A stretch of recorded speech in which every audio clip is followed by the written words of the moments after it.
Sir, നമുക്ക് വിദേശനാണ്യം നേടിത്തരുന്ന മത്സ്യ കയറ്റുമതി മേഖലയിലെ ഏറ്റവും പ്രധാനപ്പെട്ട ജോലി ചെയ്യുന്നവരാണ് നമ്മുടെ സംസ്ഥാനത്തെ പീലിംഗ് തൊഴിലാളികൾ.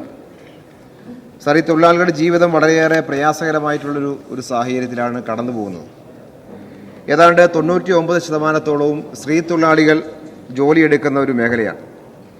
ചെമ്മീൻ, കണവ, കൂന്തൽ തുടങ്ങിയ കയറ്റുമതി പ്രാധാന്യമുള്ള മത്സ്യ ഇനങ്ങൾ സംസ്കരിക്കുന്ന ജോലി ചെയ്യുന്ന തൊഴിലാളികൾ അവരുടെ ജോലി സാഹചര്യം മണിക്കൂറുകൾ ഐസ് വെള്ളത്തിലും മത്സ്യത്തിൻ്റെ അവശിഷ്ടത്തിലുമൊക്കെ നിന്ന് സമ്പർക്കം പുലർത്തുന്ന സാഹചര്യമാണ്.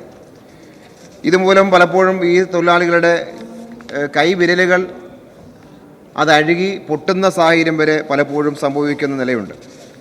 പല തൊഴിലിടങ്ങളും നിന്നും താഴെ ഇരുന്ന് ജോലി ചെയ്യേണ്ട സാഹചര്യമാണ്. അതിൻ്റെ ഭാഗമായി അവർക്ക് ധാരാളം കൈമുട്ടിൻ്റെയും കാൽമുട്ടിൻ്റെയും പ്രയാസം വരുന്നു. സ്ത്രീ തൊഴിലാളികളാകുമ്പോൾ ഗർഭാശയ സംബന്ധമായ രോഗത്തിൻ്റെ വർധനവ് ഇതിൻ്റെ ഭാഗമായിട്ട് സംഭവിക്കുന്നു. ഇങ്ങനെ കടുത്ത ആരോഗ്യ പ്രശ്നങ്ങൾ ഇതിൻ്റെ ഭാഗമായി ഇവർക്ക് നിരന്തരം ഉണ്ടായിക്കൊണ്ടിരിക്കുകയാണ്. സാർ, ഇവരുടെ കൂലി പല സ്ഥലത്തും പല നിരക്കിലാണ്. ഇപ്പോൾ ചിലയിടങ്ങളിൽ ചെമ്മീൻ പീലിങ്ങിൻ്റെ കൂലി എടുത്താൽ 1 കിലോയ്ക്ക് അളവ് പാത്രം വ്യത്യസ്തമാണ്. 1 കിലോ അളവ് പാത്രമുണ്ട്, 1.5 കിലോ അളവ് പാത്രമുണ്ട്. അപ്പോൾ 1 കിലോയ്ക്ക് 19 രൂപ, 1.5 കിലോയ്ക്ക് ചിലയിടത്ത് 28 രൂപ, PD ആണെങ്കിൽ 1.5 കിലോയ്ക്ക് 30 രൂപ, ഇങ്ങനെയുള്ള പരിമിതപ്പെട്ട കൂലിയാണ്. അപ്പോൾ നമ്മുടെ സംസ്ഥാനത്ത് മിനിമം വേതനം നടപ്പാക്കപ്പെട്ട സംസ്ഥാനമാണെങ്കിലും ഈ മേഖലയിൽ വളരെ പരിമിതമായ കൂലിയാണിപ്പോൾ ലഭിച്ചുകൊണ്ടിരിക്കുന്നത്. ഇവർക്ക് മറ്റേ ശരിയായ ബോണസോ ESI ആനുകൂല്യം ഒന്നും ഇതിൻ്റെ ഭാഗമായി ഇവർക്ക് ലഭിക്കുന്നേയില്ല.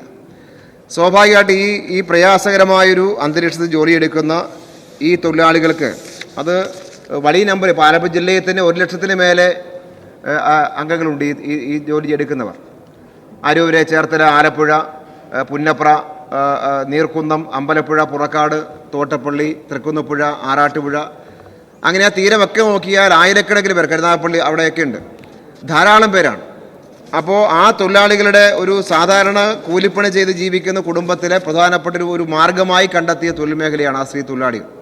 അപ്പോൾ അവരുടെ ഒരു ജീവിത സാഹചര്യം മെച്ചപ്പെടുത്തുക എന്ന പ്രധാനപ്പെട്ട കാര്യമായി കണക്കാക്കാൻ കഴിയണം.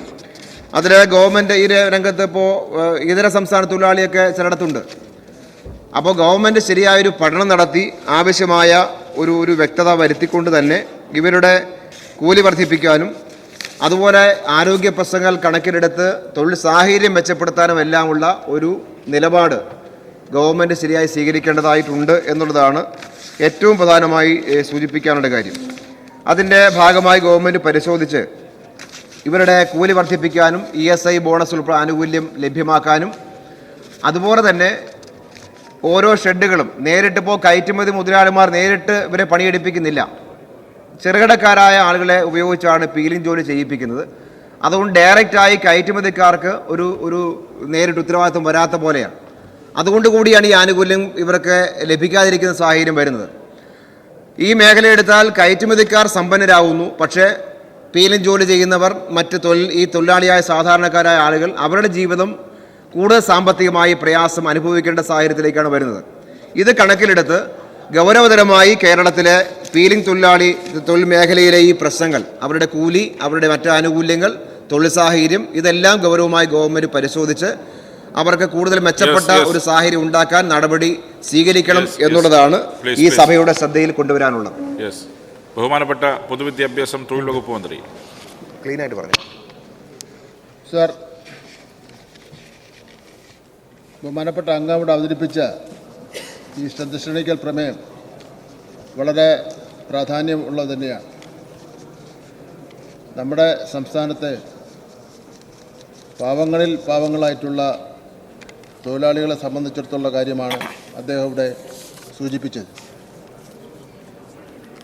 സംസ്ഥാനത്തെ ചെമ്മീൻ പീലിംഗ് മേഖലയിൽ പണിയെടുക്കുന്ന തൊഴിലാളികൾ ഉൾപ്പെടെ fish peeling, fish canning, freezing, മത്സ്യവിഭവങ്ങളുടെ കയറ്റുമതി മേഖലയിൽ പണിയെടുക്കുന്ന തൊഴിലാളികൾക്ക് 2018 ആഗസ്റ്റ് 2 തൊഴിൽ വകുപ്പ് വിജ്ഞാപന പ്രകാരം സർക്കാർ മിനിമം വേതനം പുതുക്കി നിശ്ചയിച്ചിട്ടുണ്ട്.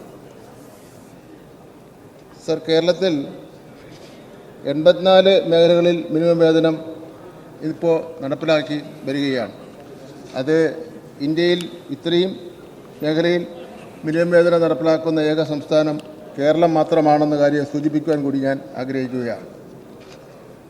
സർ, പ്രസ്തുത വിജ്ഞാപനം പ്രകാരമുള്ള മിനിമം വേതനം ഉറപ്പുവരുത്താൻ തൊഴിൽ സാഹചര്യം എന്നീ കാര്യങ്ങൾ സ്ക്വാഡ് പരിശോധനകൾ നടത്തി വേണ്ട നടപടികൾ വകുപ്പ് സ്വീകരിച്ചു വരികയാണ്. സാർ, മിനിമം വേതനം ലഭിക്കാത്തതുമായും മറ്റ് തൊഴിൽ നിയമ ലംഘനങ്ങളുമായും ബന്ധപ്പെട്ട പരാതികൾ ലഭിക്കുന്ന മുറയ്ക്ക് തൊഴിൽ വകുപ്പ് പ്രസ്തുത വിഷയത്തിൽ ഇടപെടുകയും ആവശ്യമായ നിയമ നടപടികൾ സ്വീകരിച്ചു വരികയും ചെയ്യുന്നുണ്ട്. പ്രസ്തുത മേഖലയിലെ മിനിമം വേതനം പുതുക്കി നിശ്ചയിക്കുന്നതുമായി ബന്ധപ്പെട്ട് ഉള്ള ശുപാർശ സമർപ്പിക്കുന്നതിനായി 2023 ഏപ്രിൽ മാസം 12 തൊഴിൽ വകുപ്പ് വിജ്ഞാപനം പ്രകാരം മിനിമം വേതന ഉപദേശക സമിതിക്ക് കീഴിൽ രൂപീകരിച്ചിട്ടുള്ള ഉപസമിതികളിലെ ഒന്നാമത്തെ ഉപസമിതിയെ ചുമതലപ്പെടുത്തിക്കൊണ്ട് സർക്കാർ ഉത്തരവാക്കിയിട്ടുണ്ട്. ട്രോളിംഗ് നിരോധനം ഏർപ്പെടുത്തുന്ന സമയം മത്സ്യങ്ങളുടെ ലഭ്യതക്കുറവ് ഈ മേഖലയിൽ തൊഴിൽ നഷ്ടവും തൊഴിലാളികളുടെ ജീവിതം ദുസ്സഹമാവുകയും ചെയ്യുകയാണ്. കേരളത്തിൽ മത്സ്യ സംസ്കരണ മേഖലയിൽ സ്ത്രീകൾ ഉൾപ്പെടെ നിരവധി ആളുകൾ ജോലി ചെയ്തു വരികയാണ്. സാർ, ഈ സംസ്ഥാനത്ത് ഈ മേഖലയിൽ കൂടുതലും കയറ്റുമതി ബിസിനസ്സാണ് നേരത്തെ ബഹുമാനപ്പെട്ട അംഗം ഇവിടെ സൂചിപ്പിച്ച പോലെ നടന്നുകൊണ്ടിരിക്കുന്നത്. മത്സ്യ സംസ്കരണശാലകളിലെല്ലാം തന്നെ ഫാക്ടറീസ് വകുപ്പിൻ്റെ പരിധിയിൽ വരുന്നതാണ്. ഫാക്ടറി ചട്ടങ്ങൾ പ്രകാരം രജിസ്റ്റർ ചെയ്തിരിക്കുന്ന ഫീലിംഗ് ഫാക്ടറികളിൽ ജോലി ചെയ്യുന്ന സ്ത്രീ തൊഴിലാളികൾക്ക് വേണ്ടി നിയമപ്രകാരം ഏർപ്പെടുത്തേണ്ട അടിസ്ഥാന സൗകര്യങ്ങളായ മൂത്രപ്പുര, ക്രഷ്, റെസ്റ്റ് റൂം മുതലായ സൗകര്യങ്ങളും സ്വയം രക്ഷാ ഉപകരണങ്ങളായിട്ടുള്ള ഗ്ലൗസ്, മാസ്ക്, ബൂട്ട്സ് എന്നിവയും തൊഴിലാളികൾക്ക് നൽകിയിട്ടുണ്ട്. സർ, ഫാക്ടറി ഇൻസ്പെക്ടർമാർ അവരുടെ പരിശോധന സമയത്ത് ഈ കാര്യങ്ങളുണ്ടോ എന്ന് ഉറപ്പുവരുത്തുന്നുണ്ട്. കൂടാതെ 2017-18 സാമ്പത്തിക വർഷത്തിൽ ചെമ്മീൻ പീലിംഗ് മേഖലയിൽ തൊഴിൽജന്യ രോഗനിർണയ സർവേ വകുപ്പിൻ്റെ കീഴിലുള്ള ഒക്യുപ്പേഷണൽ ഹെൽത്ത് റിസർച്ച് സെൻ്ററിൻ്റെ ആഭിമുഖ്യത്തിൽ നടത്തുകയും പ്രസ്തുത ഫാക്ടറികളിലെ തൊഴിൽ സാഹചര്യം മെച്ചപ്പെടുത്തുന്നതിനായി ഇനി പറയുന്ന ശുപാർശകൾ നൽകുകയും ചെയ്തിട്ടുണ്ട്. ടേബിൾ ചെയ്തോ മിനിസ്റ്റർ? ടേബിൾ ചെയ്തോ? മതിയോ? ഓ, യെസ്. ക്വസ്റ്റ്യൻ. സാർ, ഈ പറഞ്ഞൊരു സാഹചര്യം ജില്ലകളിൽ നേരിട്ടെത്തി പരിശോധിക്കുന്ന നിലയിലും അതുപോലെ തൊഴിലാളികൾ നേരിട്ട് കേട്ടും ഇത് കുറച്ചുകൂടി ആഴത്തിൽ ഒരു പഠനം നടത്താൻ ആവശ്യമായ ഒരു കമ്മീഷൻ ഉൾപ്പെടെ നിശ്ചയിച്ചുകൊണ്ട് ഒരു നിലപാട് ഗവൺമെൻറ് സ്വീകരിക്കാൻ കഴിയുമോ എന്നുള്ളതാണ്. Yes minister.